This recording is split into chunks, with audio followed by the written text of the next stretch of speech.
नमस्कार.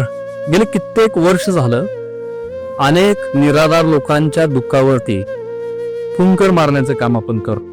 अनेक लोक निराधारपणे रस्त्यावरती मिळून येत आहेत. त्यांना आपण सांभाळतोय, बरं करतोय, घर शोधतोय, घरी सोडतोय. परंतु ज्या कुणाला नातेवाईकच नाहीयेत अशा लोकांनी कुठं जायचंय हा नेहमी मला प्रश्न पडतो. अनेक मुलं आपल्या आई वडिलांना हाणून मारून रस्त्यावरती सोडून देत आहेत आणि अशा वेळेस वयोवृद्ध झाल्यानंतर कुठं जायचं, कुठं काम करायचं. आपले आई वडील आहेत, घरात सांभाळा. खरं तर वय झालं ना की हे पिकलेल्या पानाप्रमाणे असतं, कधी गळून पडणार हे माहित नाही. आयुष्यभर काबारा कष्ट केलेलं असतं आणि ज्यावेळी विश्रांतीचा वेळ येतो त्यावेळी जगण्यासाठी जर संघर्ष करावा लागत असेल तर मित्रांनो यासारखं दुःख कोणतं नाही. काल रात्री या आजींना आपण आपल्या आश्रमात दाखल करून घेतलंय. इथून पुढच्या काळामध्ये त्यांना आपण सांभाळू.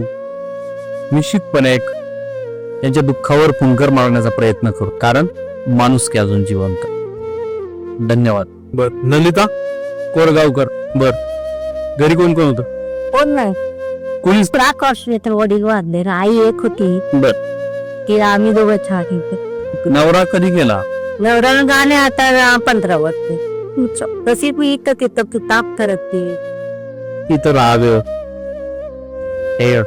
तुमचं पटाने खाऊ गारे खूप आहे. मला अजिबात दिला तरी हे खरं. पोरीने मला, त्या पोरीने मला इथं सोडलो. काही काळजी करू नका, मी सांभाळतोच. आता ते किमिया आहे हा समजा तुमचा मुलगा म्हणून.